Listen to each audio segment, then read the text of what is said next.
ಉಡುಪಿಯಲ್ಲಿ ನವೆಂಬರ್ 24ರಿಂದ 26ರವರೆಗೆ ಧರ್ಮ ಸಂಸತ್ನಲ್ಲಿ ಭಾಗವಹಿಸಲು ಈಗಾಗಲೇ ವಿಶ್ವ ಹಿಂದೂ ಪರಿಷತ್ನ ನಾಯಕರುಗಳು ಸಾಧು ಸಂತರುಗಳು ಉಡುಪಿಗೆ ಬಂದಿದ್ದಾರೆ. ನವೆಂಬರ್ 26ರಂದು ನಡೆಯುವ ಹಿಂದೂ ಸಮಾಜೋತ್ಸವಕ್ಕೆ ಸಕಲ ಸಿದ್ಧತೆಗಳು ನಡೆದಿದೆ ಎಂದು ವಿಶ್ವ ಹಿಂದೂ ಪರಿಷತ್ನ ಮುಖಂಡ ಜಗದೀಶ್ ಶೆಣವ ತಿಳಿಸಿದರು. ಈ ಬಗ್ಗೆ ಮಂಗಳೂರಿನಲ್ಲಿ ಸುದ್ದಿಗೋಷ್ಠಿ ನಡೆಸಿ ಮಾಹಿತಿ ನೀಡಿದ ಅವರು, ನವೆಂಬರ್ 26ರಂದು ಬೆಳಿಗ್ಗೆ ನಡೆಯುವ ಸಮಾಜದ ಪ್ರಮುಖರ ಸಮಾವೇಶದಲ್ಲಿ ಮಂಗಳೂರಿನ 49 ಜಾತಿಯ ಪ್ರಮುಖರು ಭಾಗವಹಿಸಲಿದ್ದಾರೆ. ಸಮಾಜೋತ್ಸವದಲ್ಲಿ ಮಂಗಳೂರಿನಿಂದ 25,000 ಜನರು ಭಾಗವಹಿಸಲಿದ್ದಾರೆ ಎಂದು ಮಾಹಿತಿಯನ್ನ ನೀಡಿದರು.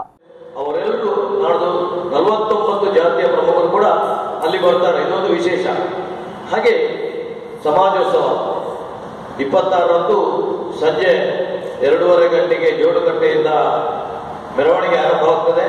4:30 ಗಂಟೆಗೆ MGM ಗ್ರೌಂಡ್ ಅಲ್ಲಿ ದೊಡ್ಡ ಸಮಾಜೋತ್ಸವ ಸಭಾ ಕಾರ್ಯಕ್ರಮ ನಡೆಯಲಿಕ್ಕಿದೆ. ಈಗಾಗಲೇ ಮಂಗಳೂರಿನಲ್ಲಿ ಒಳ್ಳೆ ಸಿದ್ಧತೆ ನಡೆದಿದೆ. ಸುಮಾರು ಮಂಗಳೂರು ಜಿಲ್ಲೆ ಅಂದ್ರೆ ನಮ್ಮ ದೃಷ್ಟಿಯಲ್ಲಿ ಪುತ್ತೂರು ಬೇರೆ ಜಿಲ್ಲೆ.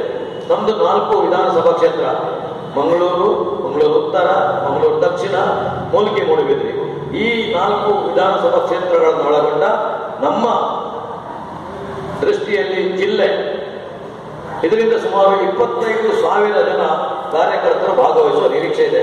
ಈ ಸಂದರ್ಭ ಸುದ್ದಿಗೋಷ್ಠಿಯಲ್ಲಿ ತಾರನಾಥ್ ಕೊಠಾರಿ, ಗೋಪಾಲ್ ಕುತ್ತಾರ್, ಜಯಪ್ರಕಾಶ್ ತುಂಬಿ, ಸುಧಾಕರ್ ರಾವ್ ಪೇಚಾವರ, ನಿಟ್ಟಿ ಶಶಿಧರ್ ಶೆಟ್ಟಿ ಮತ್ತಿತರರು ಉಪಸ್ಥಿತರಿದ್ದರು.